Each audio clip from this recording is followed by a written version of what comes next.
Welcome, beautiful souls. This is how you can become more healthy. Pile 1 is this tomato, basil, and garlic pasta sauce using the Rider-Waite-Smith tarot deck. Pile 2 is this Millville protein pancake mix using the Light Seers tarot deck. This is not a paid promotion at all. It's simply just a fun pick a card with different options. Let's just jump right into it with pile 1. Welcome, pile 1. This is how can you become more healthy. Your object is tomato, basil, and garlic pasta sauce. This is not a paid promotion. It's just a fun pick a card option. What I'm getting with this is you need to eat more vegetables and greens. You can shake it up, try different things, Google options. I'm just gonna put that over here just to make some room. The very first card is the Four of Swords. So resting as well as boundaries. If you feel like you're being disrespected or you just don't agree with something, or even if you do agree with something, letting someone know where you stand, communicating, but also taking the time to take care of yourself in every possible way, every single day, not making it a chore, but making it a necessity. I feel like you have a lot on your plate and you're doing a lot all at once. Maybe taking one step at a time and doing one thing at a time instead of trying to multitask and spreading your energy out very thinly. We have the Four of Wands, Two of Wands, and Queen of Swords. With the Four of Wands, this is your home life, cleaning, organizing, decluttering. You can sell some stuff, you can donate, or you can trash. Basically, go through your belongings and take what you do actually use and get rid of what you don't. There's some things like a first aid kit that you obviously don't want to get rid of, even though you probably don't use it often. But if you have 12 cleansers, for example, how many of those do you actually use? Simplify your belongings. Then with the Two of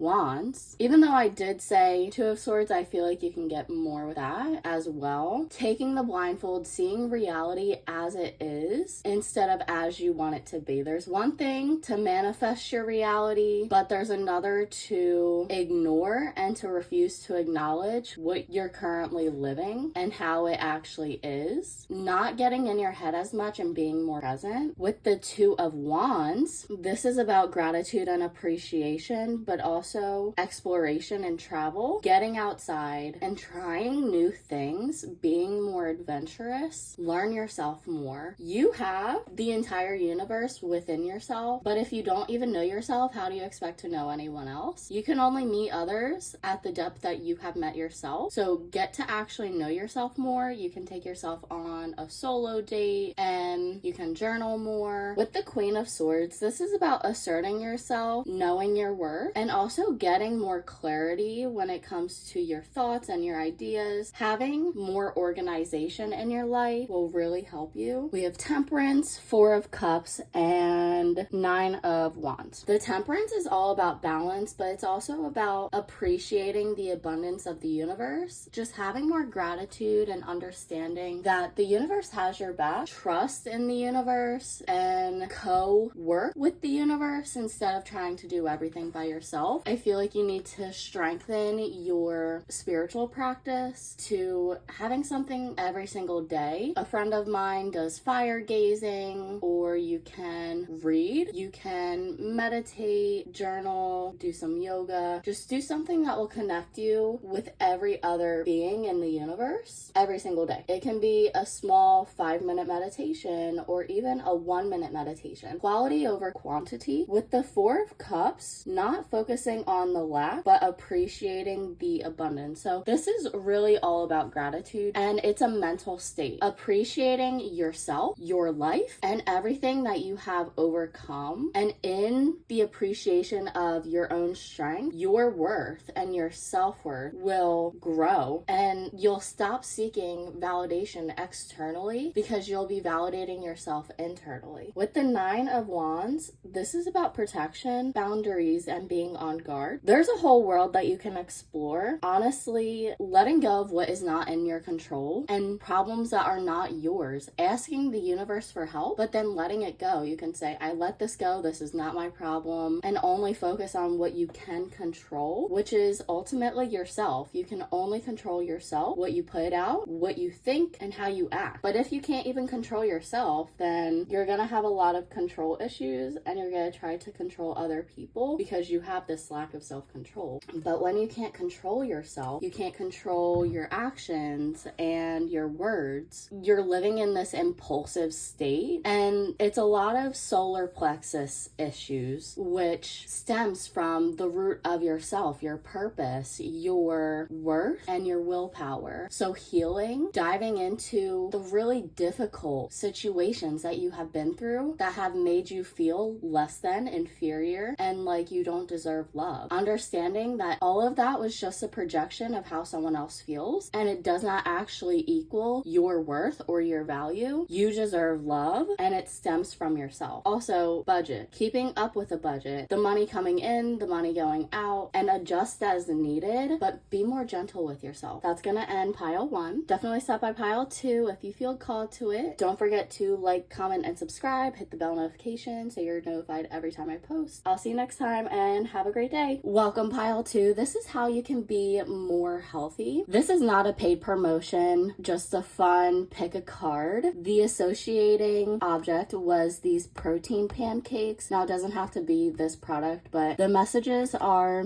to eat more protein. I'm just gonna put this over to the side to make room. Protein is how you can rebuild yourself, and without protein, your muscles will atrophy. Especially if you exercise, it is incredibly important to eat a lot of protein, and I feel like you might not be eating as much as you need to, but also shake it up with the different options. Meal prepping will help a lot, so you can actually keep track of everything you're putting in your body, as well as if you're getting the right nutrients. We have 10 the wheel, 4 of cups, Knight of cups, 6 of wands, 15 the devil. 10 is completion. There is an ending, and the wheel is all about change, but there's also a lot of instability in this card, because if you see the foundation that she's on, it looks like she's on top of the world and that she's balanced, but she's actually not. It's currently moving, and all it takes is one wrong move and she's gonna topple over. So the foundation that you might think you're building actually isn't stable at all. Seeing the truth of it, but also having that balance between your masculine and your feminine, the action versus surrender, and focusing on balancing that part of yourself. With the 4 of cups, it's crazy that both piles actually got the 4 of cups, but this is really all about focusing on what you don't have versus what you do. In this card, she looks so sad and depressed and disappointed, and you can see it looks like this is being destroyed, but she doesn't understand the beauty that is actually coming out from the endings that are leaving. With the Knight of Cups, you accept what you believe you deserve. If you think you deserve bare minimum, you're going to continue to accept it. You can't manifest more people and a better romantic partner if you have one already taking up that slot. You have to get rid of the old in order to bring in the new. Allow your light to shine. There's a lot of uniqueness and power that you have, and no one is you, and that is your power. The right people will appreciate you. If someone tries to dim your light, that's just a reflection of them. It's not a reflection of you. But don't stop shining and being yourself just because someone else couldn't appreciate it. Shine for yourself, and the ones that are meant to be in your life will be drawn to you. You're kind of like the light, and moths will be brought over, but the ones who are in their own darkness and don't allow their own light to shine will try to turn you out. And think of yourself like the sun. The people who have a problem with it, they adjust their schedule. They go in the shade. They stay in the house. The sun doesn't stop shining because other people don't like it. The sun keeps doing its thing. Now, could you imagine if because someone didn't like the sun shining, the sun goes, oh, okay, goodbye. We would be plunged in darkness darkness. There's always going to be someone who doesn't like you, and there's always going to be someone who do. There's gonna be a lot more people who like you than who don't. But sometimes I feel like your energy can make people uncomfortable because it shines on their insecurities and their own darkness. It's showing them how they feel inadequate because they're not allowing themselves to be themselves. We need the sun. We need your light. Don't stop shining because of other people. Keep shining because of other people, but shine because that is how you light yourself up. Be yourself. You're gonna get stares. You might get some comments, but brush it off. Don't take it personally. I know it's easier said than done, but nothing is personal. Every single comment, look, belief, and action is based on how that person is feeling, what they're doing, and their own life and belief. Everything that you're going through, someone else can be going through as well, but they express it differently. Basically, we all have our own problems. We all have our own light, but keep being yourself because the world needs you. The world needs your light. We have 15, the devil, which also, if you add the 1 and the 5, is a 6, which is 2 6s. 6 is leaving. It's the calm after the storm. And if you add the 6s together, that's 12. If you add the 1 and the 2, that's 3. Balancing the mind, body, and soul, but also connections. Connect with other people who are like-minded. Be mindful of how you feel when you're around certain people, whether it's coworkers, family members, strangers, neighbors. Pay attention to how you feel. Your emotions are your guide. They're not your enemy. But when you bottle your emotions up, they explode. They need to come out. Emotions are energy in motion. And if you hold on to that energy, it's going to build and build and build and build and build like a volcano. And then you're going to take it out either on the wrong person or just in a unhealthy way. Finding ways to express that emotion, whether it's punching a pillow, screaming into your car or into a pillow, it's going to a rage room, it's just crying and bawling your eyes out, it's going for a run, exercising, meditating, writing, journaling, finding ways to express your emotions because they are not the enemy, they're your friend. But the devil is about self-sabotage. It's about feeling stuck when in reality you have control. There are boundaries you can put in with yourself that will help you in the long term with social media, with people, with food. When you ignore your own boundary, you may think, oh yeah, there's no consequence. That's not true. If, for example, you have a boundary where you're done being on screens after maybe 7, 8, or 9 p.m. or even 10, and you decide, okay, I have this limit, but I don't care, let me surpass it. That's impacting you for the next day. You might feel more tired, sluggish, annoyed, or irritated, and you're absorbing all of this information, and it's going to be in your subconscious. So it may also impact your dreams, and you'll have a dream about the media that you just took in the night before. Or let's say it's food and you overeat. You may feel tired and groggy, irritated, or you feel sluggish and your abdomen hurts or your stomach hurts, and it impacts you not only physically but also mentally. Having that boundary with yourself and upholding those boundaries. That's gonna end this reading. I hope you enjoyed. Definitely stop by pile 1 if you feel called to it. If not, thank you so much for being here today. Let me know how it resonates. Don't forget to like, comment, and subscribe. Hit the bell notification so you're notified every time I post, and I'll see you next time. Have a great day.